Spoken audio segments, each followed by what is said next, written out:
Am I live? Am I live? Okay. Let me make sure that I am live.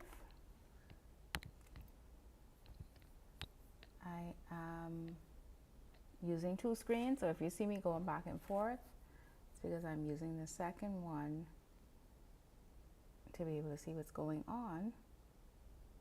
So let me make sure my tech is good and then we'll get started. I am live. Okay.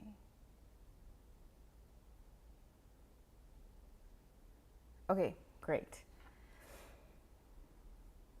All right, you guys. Hello. Happy New Year. Happy Valentine's Day. Merry Christmas.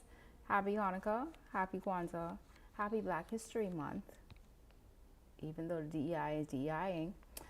Happy February. I have not been live since like mid-November, which is crazy because I was going live almost every single week from January 2023.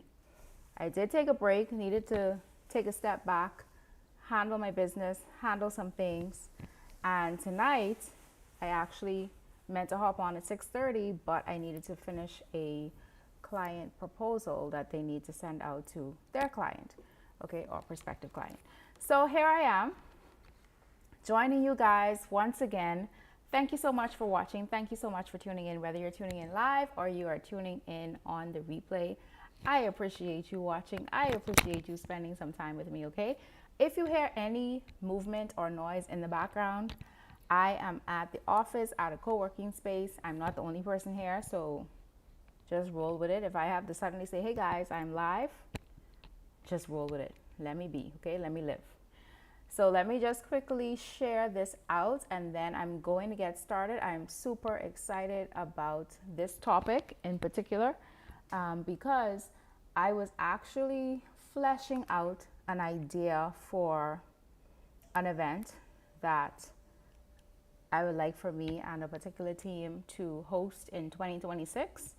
And this was one of the topics that came up and I thought, this is a really good topic for my audience. It's a really good topic for you guys to hear and get some insight about, because a whole lot of you are out there looking for funding.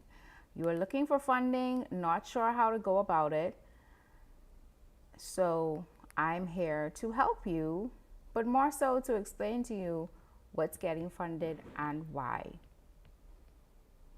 Okay, so let me share that and then let me use the Facebook app to share me being live, and then we're going to get started.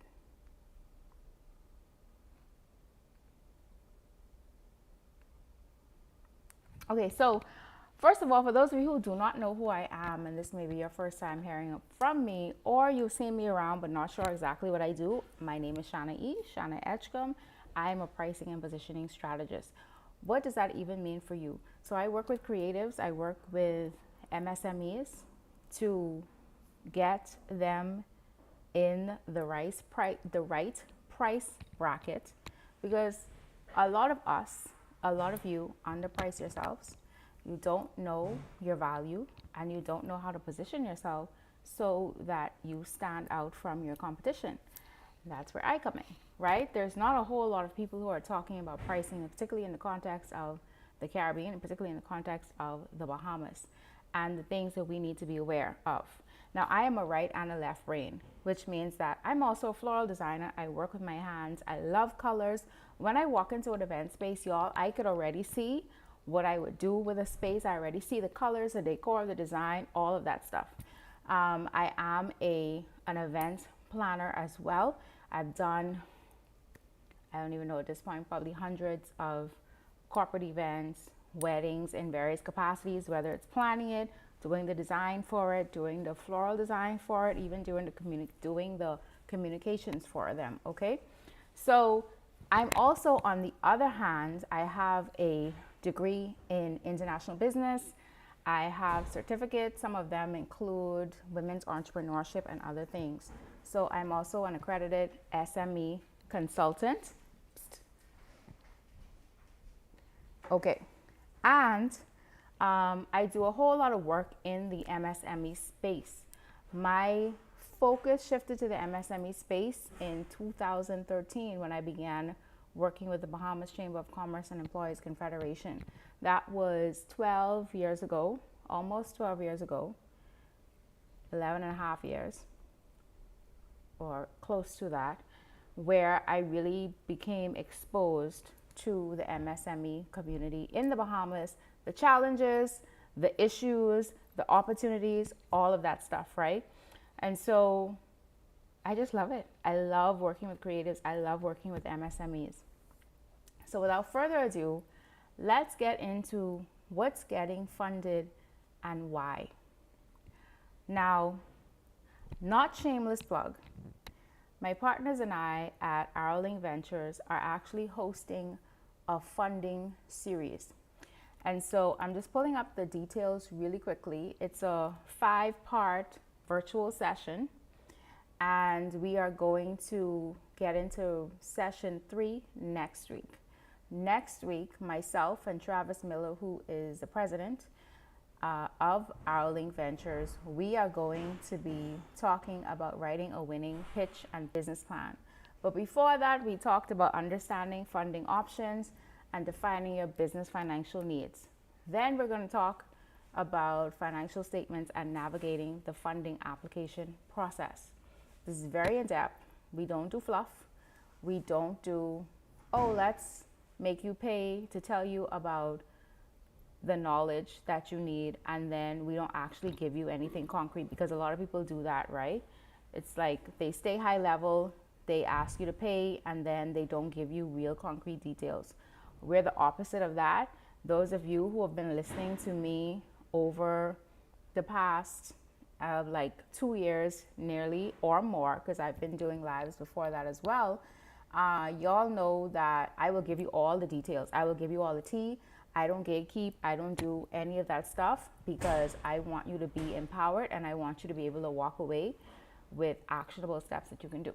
Okay? So let me say this. And I started off by saying that I've been in this space since 2013. That's when I first got exposed to it.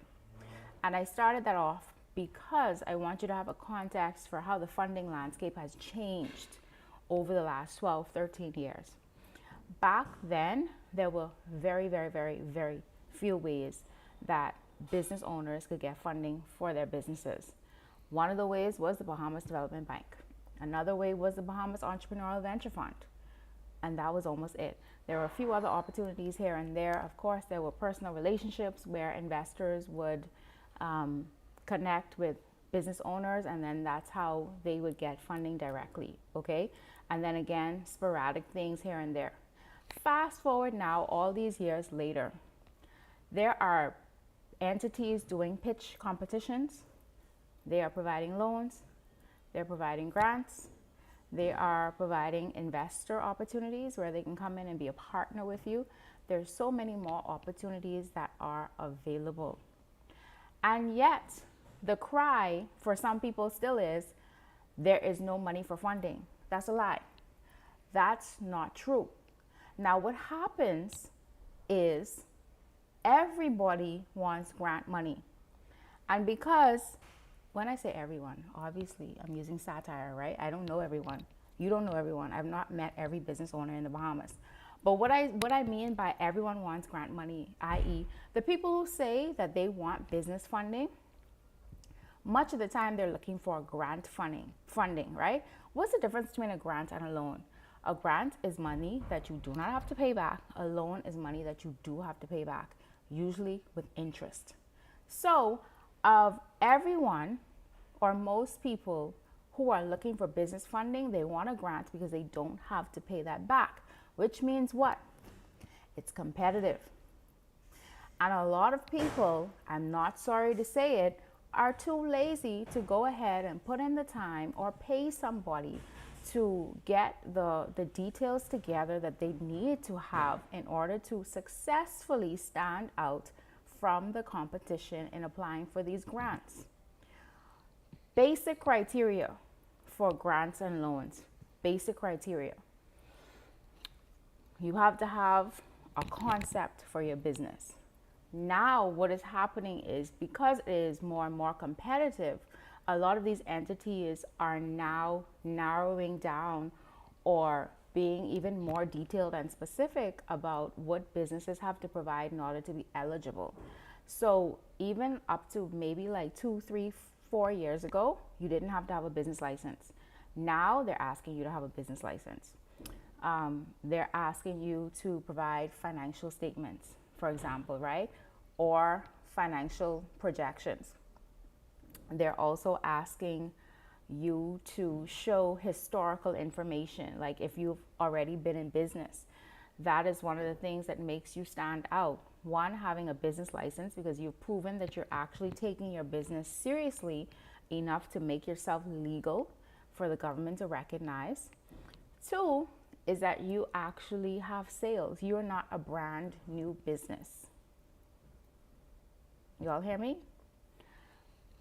It is how could I say it? Entities are realizing, and this is the same thing and the same reason why getting loans historically has been difficult. Because here's some data for you. About 80% of businesses in the Bahamas do not make it past year one. That's off the top.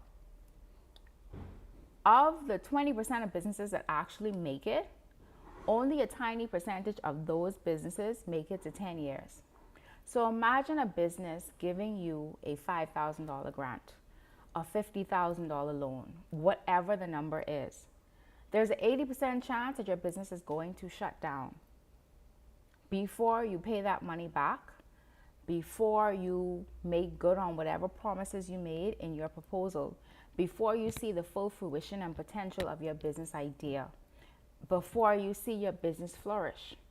So to them, it's almost the equivalent of that money was handed to you, you walked to the toilet and you flushed it down. Now, I know that's graphic and that may be offensive and that may sound rude and that may sound mean. I promise you, that's not my intention. I'm just simply telling you what it looks like, optics wise, from the eyes of an investor. So what they're asking you for is, have you already been in business? Are you making sales? That is one of the distinguishable things. And I'm going to talk about and why certain things are being funded in a few minutes, right? I'm not going to be before you long this time for real, because I have another call I need to get on that's actually starting in a few minutes, okay? So we talked about it.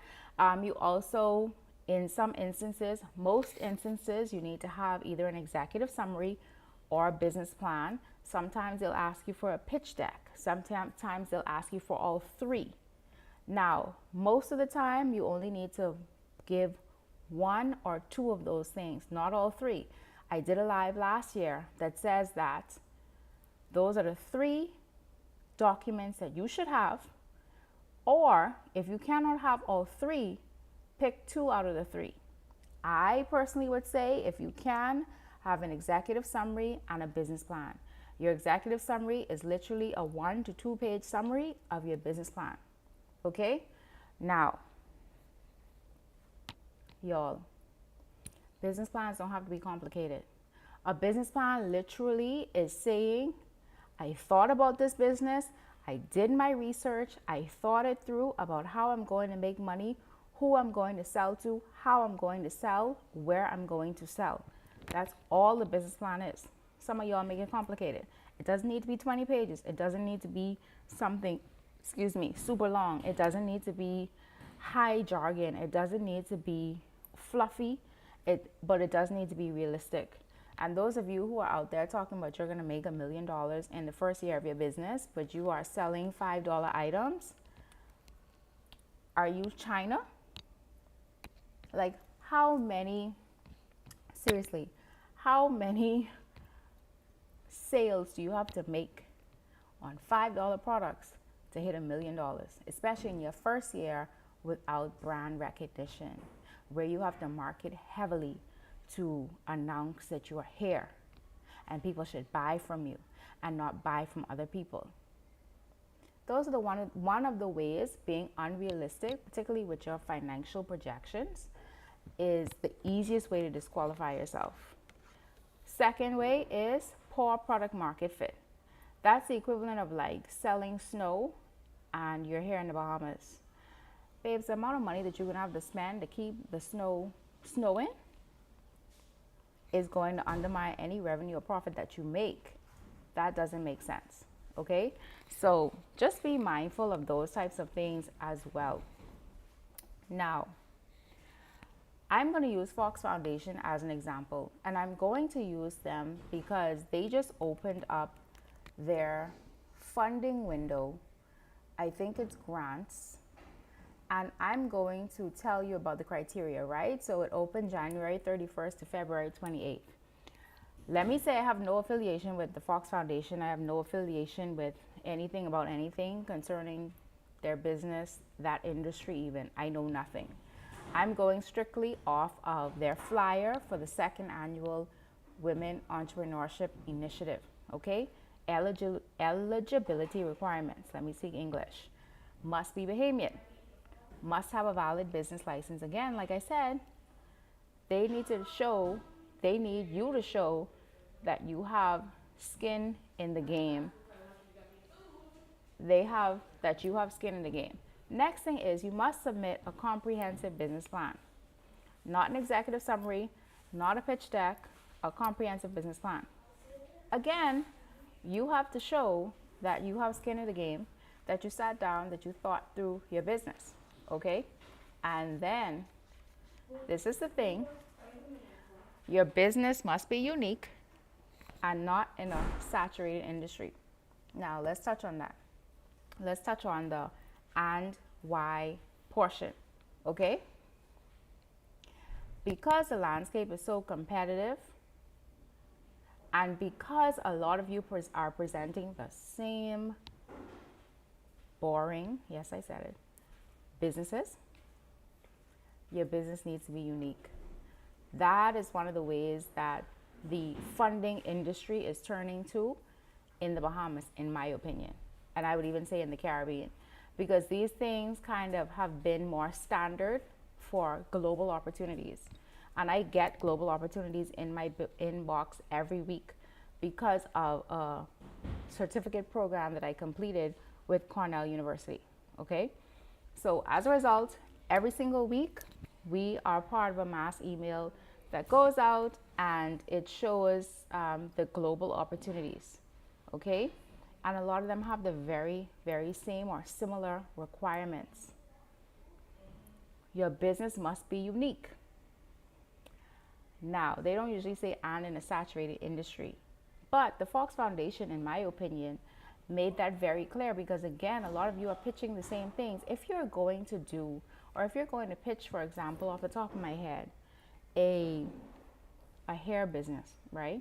Whether you're selling wigs, weaves, if you're braiding, if you're selling hair care products, whatever it is, what makes you unique? Is it the fact that you are addressing alopecia, male pattern baldness, female pattern baldness? Are you addressing health issues? Are you targeting a particular demographic that deals with health issues that causes them to have issues with their hair? What is it that you're doing? Because if you're trying to open another beauty supply spot that looks like everybody else carrying all of the same type of products, you're going to find it hard to stand out from other people when it comes to your business and when it comes to getting a grant for your business in particular. And that's why they said, and not a saturated market.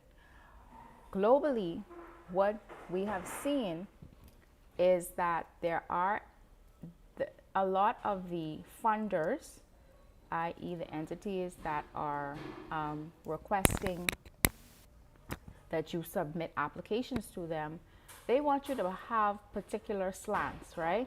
It could be that you are addressing Sustainable Development Goals, SDGs. It could be that you are addressing green initiatives. You are working on fighting hunger.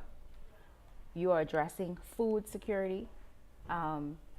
ease of doing business, there are certain things that are niche that international funders are looking for. And even those that maybe have country offices here, like the Inter American Development Bank. That's really important, okay? So I implore you, when you're thinking about your business or your business ideas, or if you already have a business, how can you make it stand out? Like, what angle can you take? That is extremely important. What problem are you solving? What clear opportunity is there that you are addressing? I cannot emphasize this enough. You know, one of the projects that I've been working on that has taken up some of my time in the last several months is it's a IDB lab funded project, and it's a 3-year project, and we have started officially in November, right? Iron out the details, all of that. It's a 3-year project, that is focused on the silver economy. The silver economy meaning senior citizens.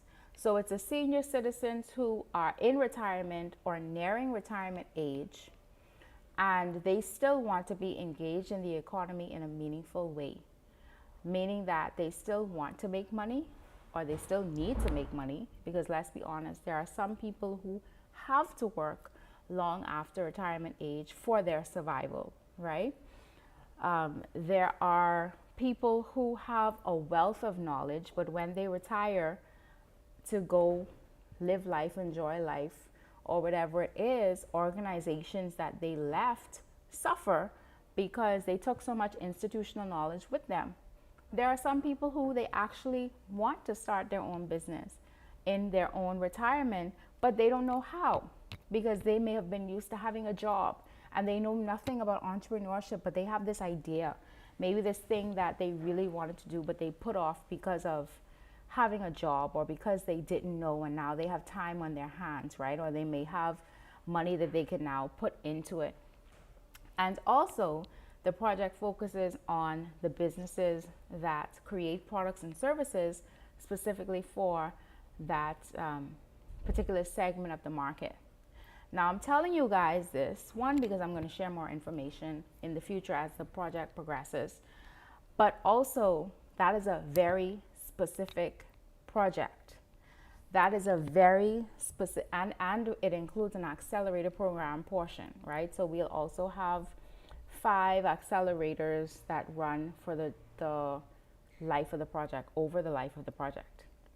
I mention it to you because IDB and IDB Lab are not going to fund something that does not fit into their mandate of the overall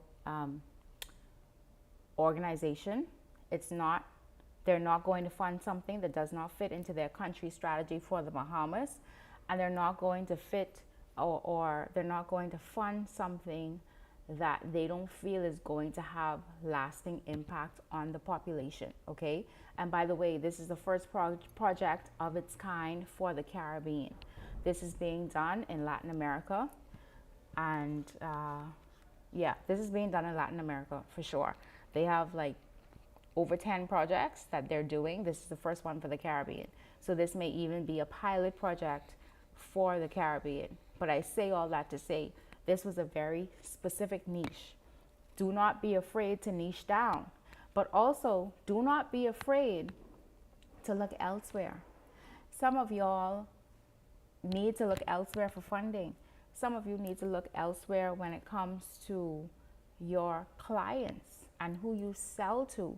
Some of you need to look elsewhere when it comes to joining accelerated programs or hubs or doing certifications. Y'all, I had no idea that I would have funding opportunities sent to my inbox because I took advantage of that Cornell University certification in women's entrepreneurship. I had no idea. I was online one day on a message board and someone posted the link or I was in Facebook. I don't know. I'm all over the internet, doing research and whatever else, right? And they said, Bank of America is sponsoring it. You don't have to pay. Y'all, I didn't pay for this program. This is a program worth thousands of dollars. I didn't have to pay a dime. I quickly signed up. They put me into the cohort. I had to wait a couple months for it to start because it was full. They did shut it down once they hit their numbers, and they were oversubscribed. They were surprised, they said, by how many women actually signed up. I did the program, had no idea that I would be put into a Facebook group with thousands of women around the world that I have access to. No idea that I would have funding opportunities delivered straight to my inbox every single week, along with an extended list, because it's so long that it can't fit in an email. I say all that to say that you need to broaden your horizons as well when it comes to the work that you're willing to do. Because sometimes it takes a certification program. Sometimes it takes doing your research to see what else is there. Last September, I completed why is it escaping me? The Branson Center for Entrepreneurship Caribbean's program, their virtual accelerator. Y'all, when I say that program kicked my hip, I haven't worked that hard. In confusion, by the way. I haven't worked that hard in a program since college. And y'all, I studied Mandarin for 6 months. That program, in my opinion, was harder because at least I was great speaking Mandarin, right? The writing, I had to work on the writing. Great at speaking. There was something I was great at. That program made me have to really think about the nuances of my business and think through my numbers, most importantly. And that was a great challenge to me because it forced me to think about how I want to build up my business long term. I hope you are hearing what I'm saying. And guess what? These opportunities expose you.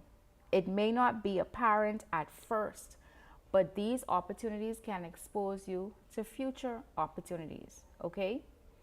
One of the things that I'm kicking myself about is the fact that as a facilitator for the Academy of Women Entrepreneurs with the U.S. Embassy of Nassau, I myself did not complete the Dream Builder program that was built out by Thunderbird School of Management. Okay, it's a very good business school.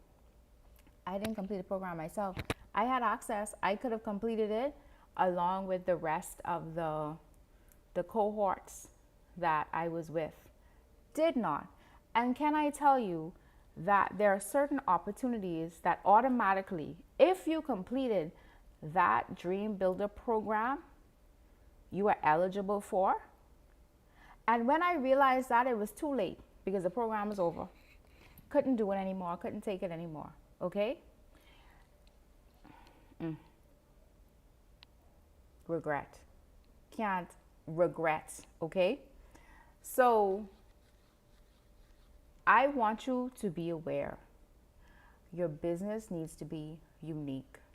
For those of you who are playing around in your mind with the idea of having businesses centered around food security, around energy and dealing with the energy crisis, around climate change, around SDGs, which let me give you some sustainable development goals.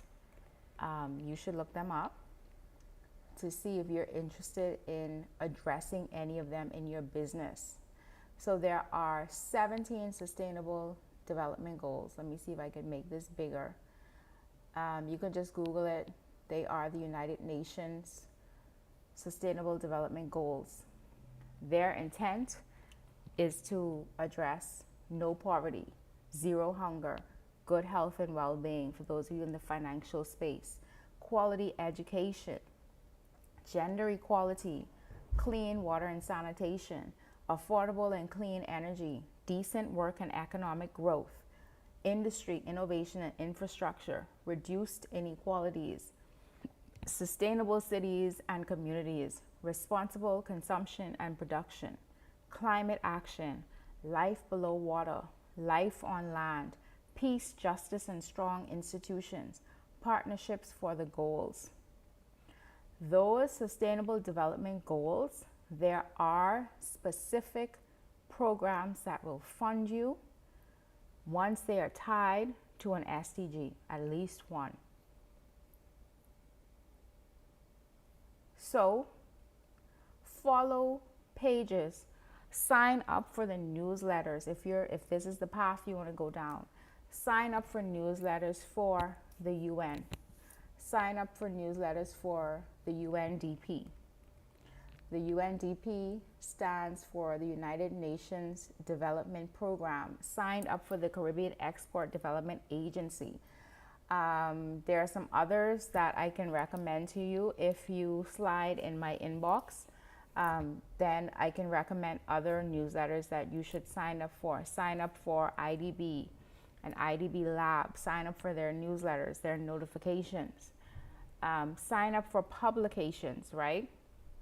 A lot of these entities actually do their own research and they publish their own research. So you can actually see what is in demand, and you can use that information that they have published to craft your businesses and to craft your services, your product offerings, and to craft your pitches. There's no shortage of information out there. And of course, ChatGPT, use that to your advantage. There's another one that is good. I've been playing around with that and I like it.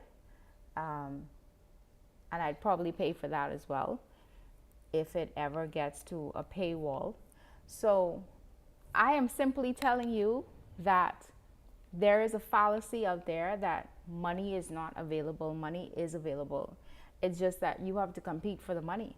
And then the question becomes, are you willing to compete for the money? The reality is I've heard a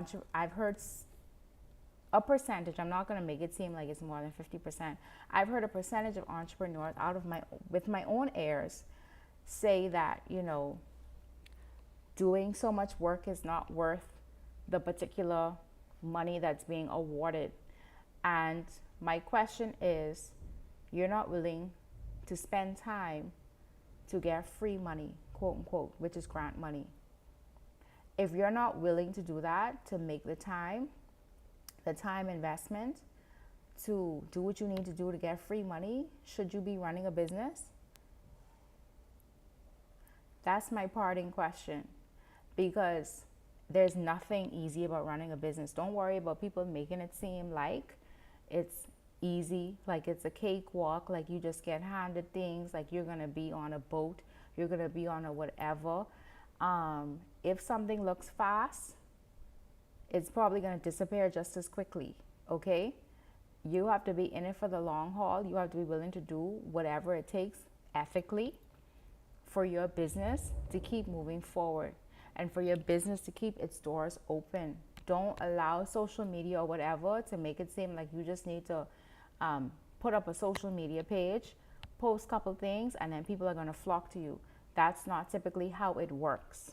I'm not saying that there are not exceptions to that rule, but the reality is it's called an exception for a reason, which means that that's not the average experience. There are ways for you to get funded.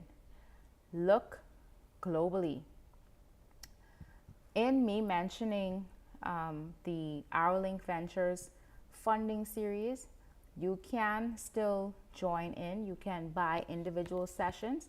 In the first session, I named particular places that you can get funding opportunities. You can see funding opportunities. Let me say that. I'm not guaranteeing you any funding, right? It's on you to do the work.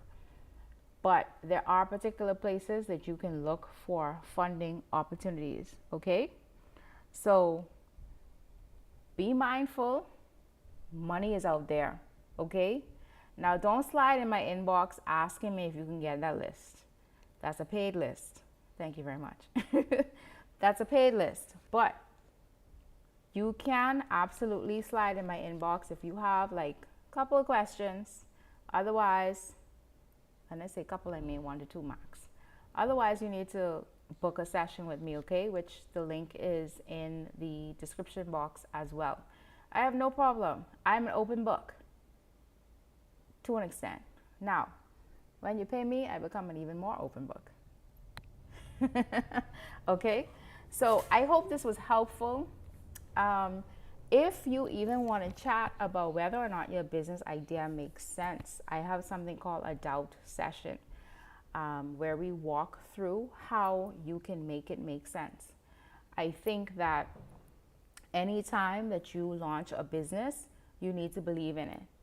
It shouldn't just be oh, let me see how or if it will work. You need to believe in it. You need to have a conviction in it that it's possible. You need to believe that you have what it takes to make the business a success. Otherwise, you're setting yourself up for failure, because if you start off with the, oh, I don't think this is going to work out attitude from the start, and on top of that, you hit the realities and the challenges of what it takes to do business, you will fold. You will fold. I say it all the time. Entrepreneurship will expose every piece of trauma that exists in your life that you have not dealt with. And even the parts that you have dealt with, they can still be a bit triggered. Okay? I'm speaking to you from experience. I am speaking to you from experience. Okay? Because when that imposter syndrome shows up and suddenly says, who do you think you are to think that you could do this? Who do you think? Listen, I never thought that I would be working on an IDB lab project as the executing agency. Okay? I have worked at IDB as a consultant in their office years ago, many years ago.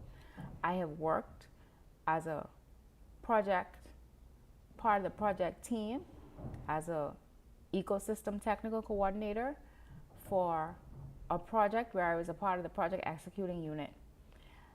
I never thought that I would be a part of a business, an organization that put together and wrote an IDB project and did the work to get it funded.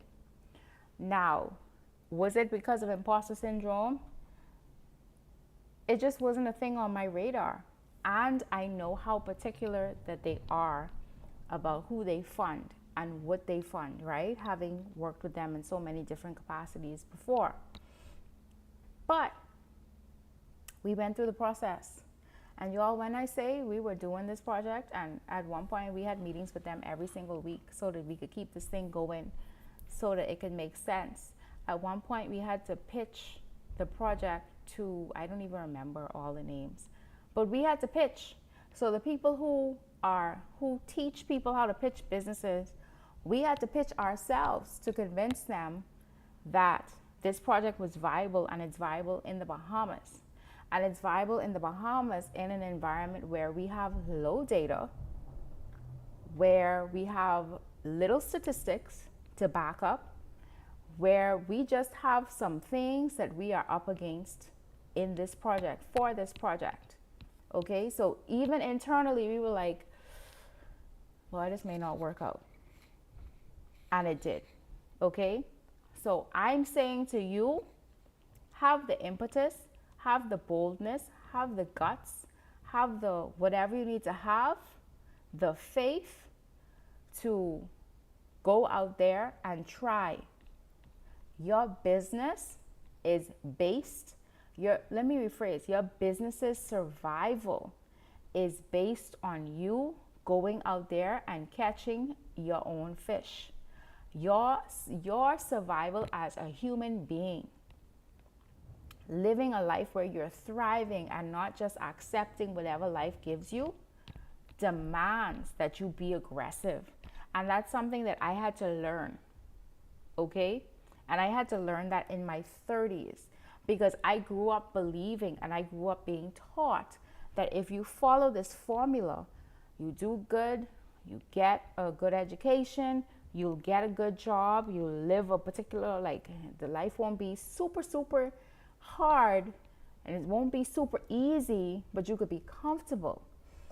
And so I was following that formula. The formula wasn't working in part because I was like, I'm bored as heck. This is very boring. I don't like this. And I had other interests, right? But still, I was doing things and then wondering, like, this isn't working. Things should be going a different way. I am following the formula, even though I'm not following it to a T. And then I had to realize that's because, girl, you aren't being aggressive. You think that X plus Y should equal Z.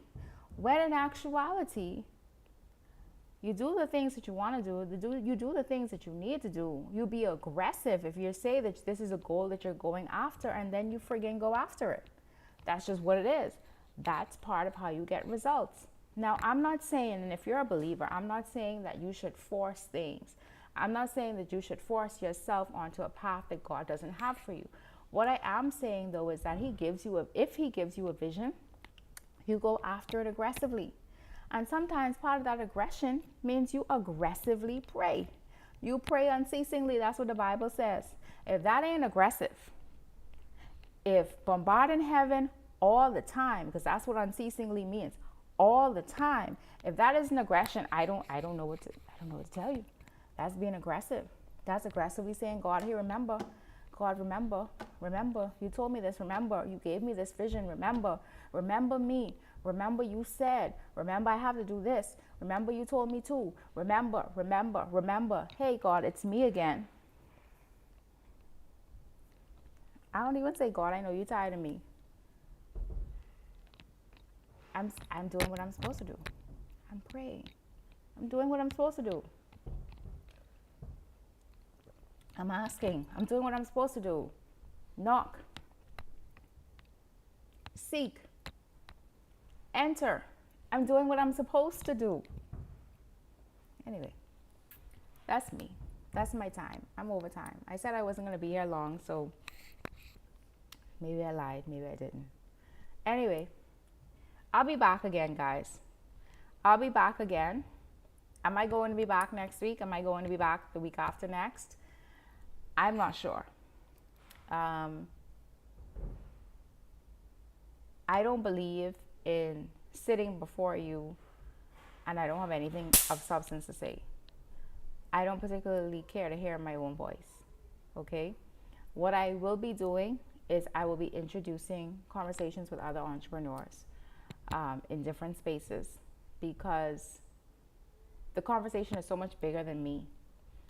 And there's so many people who have shared and different experiences, and we can learn from each other. Okay? Human connection is good. It's needed, actually. Yes. Be aggressive and relentless.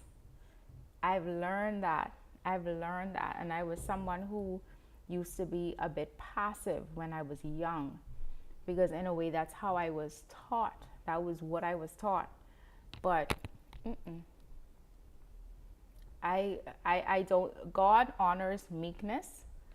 I don't believe that he honors passiveness. Those are two different energies, in my opinion. So thank you so much for tuning in. Thank you if you were here from the start. Thank you if you just joined me towards the end, the middle, whatever it is. Thank you if you're watching the replay. I appreciate you. Feel free to share this out, and I will see you next time. Peace.